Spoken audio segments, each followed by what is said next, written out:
In January 1939, the head of Newnham College Cambridge wrote a letter.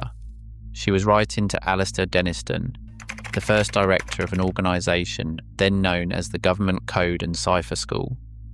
The letter proposed something simple, that her students, young women trained in mathematics and languages, might be of use in the event of war. Denniston wrote back. He said yes. When the war came, those women went to Bletchley Park. They sat in cold wooden huts and worked through the night on intercepts from German military communications. They broke ciphers that the German High Command believed to be unbreakable. They did not talk about it, not during the war, not for decades after it. The work was classified until 1974. 3/4 of the Bletchley Park workforce were women. Most of them died without ever being publicly acknowledged. The organisation that grew from Bletchley Park is now called the Government Communications Headquarters. It has 7,181 staff.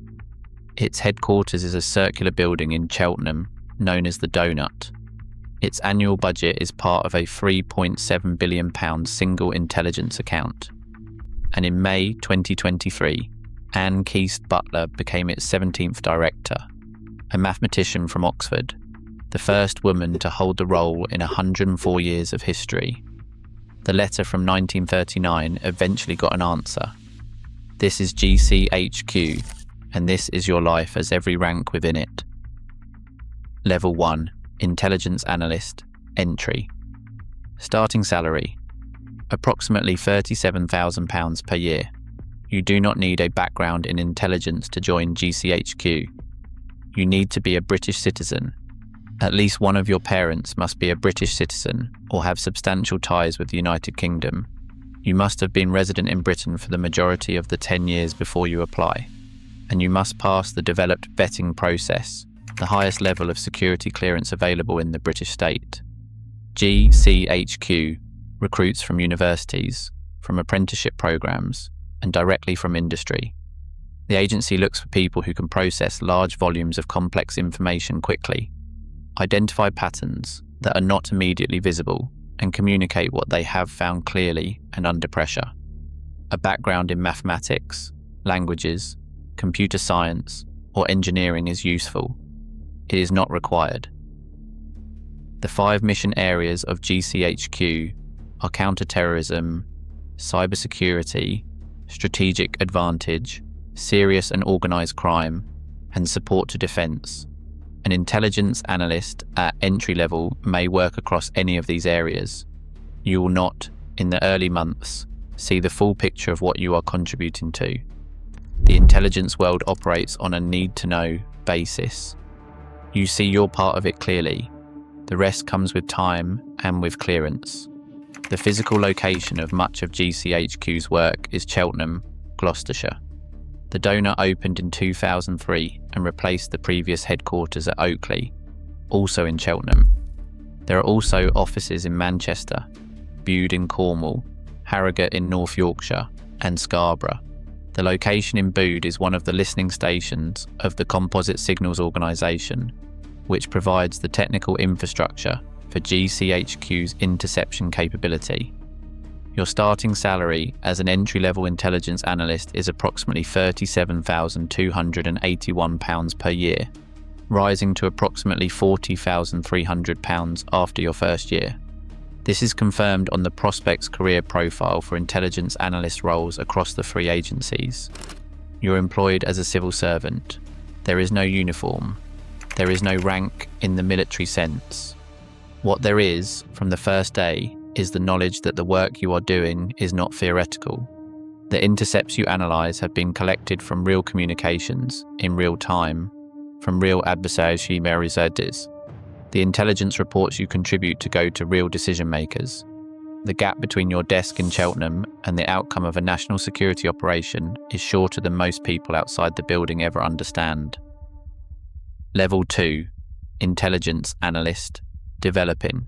Starting salary, approximately £45,000 per year.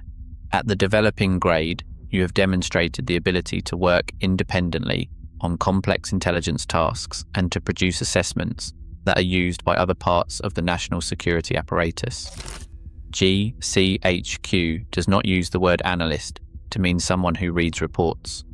An analyst at the developing grade is producing original intelligence assessments from raw signals data, from intercepted communications, from technical collection that the public knows exists in general terms, and that the public is not permitted to know in specific terms. The Composite Signals Organisation, which is part of GCHQ, operates a global network of collection capabilities under the umbrella of the United Kingdom's Signals Intelligence Programme.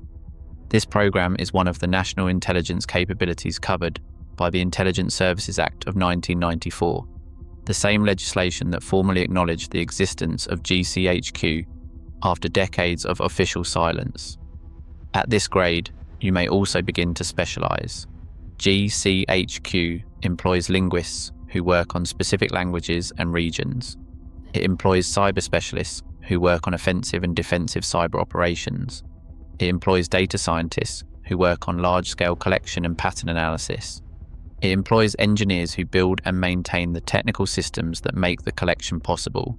The organisation is not a single thing. It is a collection of highly specialised capabilities that work together.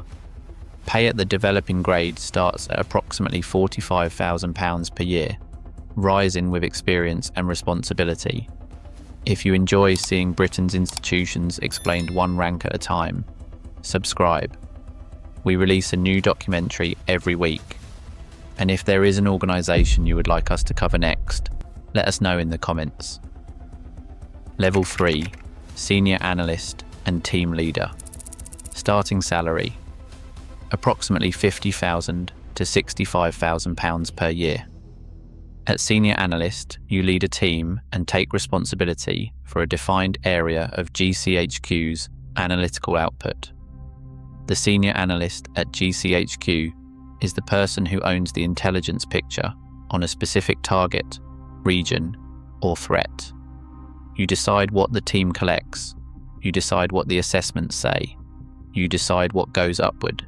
The decisions you make about what matters and what does not matter are the decisions that shape what the Joint Intelligence Committee sees, what ministers are briefed on, and what the Prime Minister understands about the threats facing the United Kingdom at any given moment. The Joint Intelligence Committee, which sits at the centre of the British intelligence architecture, receives assessments from GCHQ, from MI5 and from MI6. The GCHQ contribution is signals intelligence and cyber intelligence.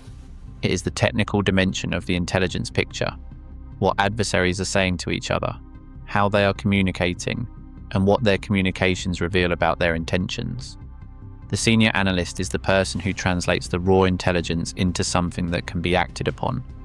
This is a more difficult task than it sounds.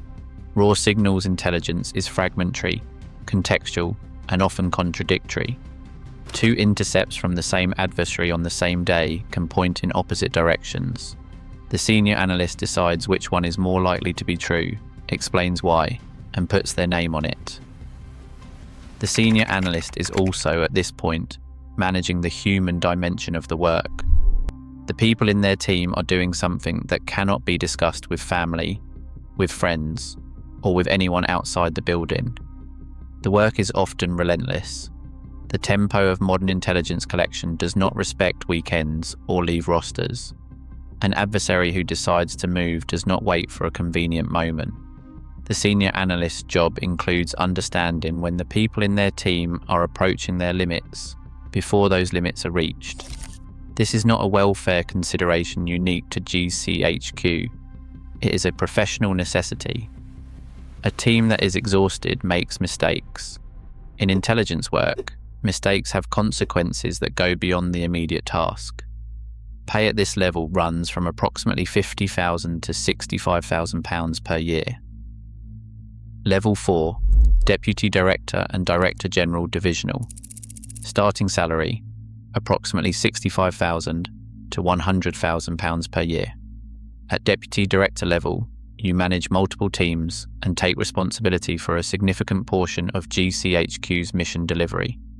The GCHQ structure below the most senior level is organised around mission areas and enabling functions. A deputy director may lead the analytical division for a specific geographic region, the cyber offensive capability for a specific class of adversary, or the technical development program for the next generation of collection systems. The breadth of the role depends on where in the organisation you sit. At the most senior grade below director, the Directors General each hold responsibility for one of GCHQ's 5 major areas of work. The Director General Intelligence and Effects oversees all intelligence and operational outputs across the 5 mission areas. The Director General Technology oversees the technical capability that enables the mission. The Director General Strategy oversees policy, legal compliance, and corporate functions. The Director General IT oversees the enabling technology infrastructure. These are some of the most consequential senior civil servant appointments in British government.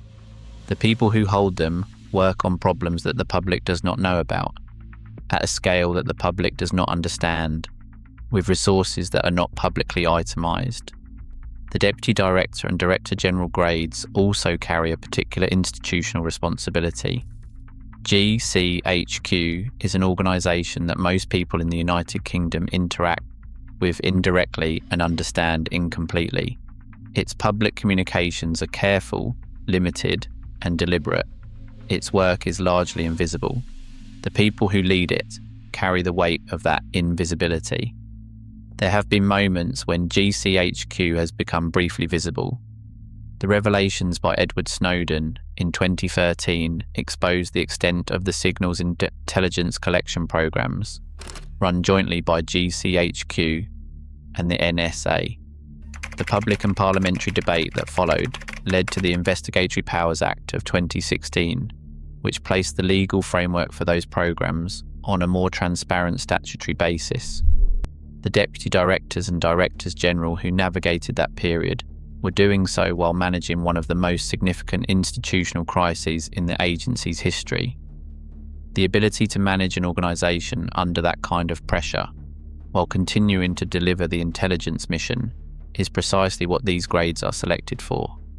Pay at Deputy Director and Director General level runs from approximately £65,000 to £100,000 per year, with the most senior Director General appointments reaching above that in some cases. Level 5. Director, GCHQ. Starting salary, approximately £180,000 per year.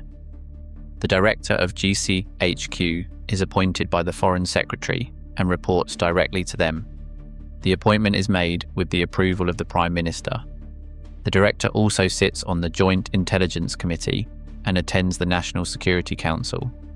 They are responsible for the entire organisation, for its mission delivery, for its budget within the single intelligence account, and for the welfare and effectiveness of 7,181 members of staff. The salary of the Director is publicly recorded. The current confirmed figure is approximately £180,000 per year. Anne Keast-Butler, appointed in May 2023, is the 17th Director in GCHQ's 104-year history. She grew up in Cambridge. She read mathematics at Merton College, Oxford. She spent 30 years in national security, primarily at MI5, before joining GCHQ. She was MI5's Deputy Director General when she was appointed, where she was responsible for the agency's preparation and response to Russia's invasion of Ukraine. She gave GCHQ's first annual lecture at Bletchley Park in May 2026. She spoke in the building where Alistair Denniston ran a team of codebreakers during the Second World War. She spoke in the building where 3/4 of the workforce were women. She spoke in the building that the women of Newnham College helped to staff because a letter was written and a letter was answered in January 1939.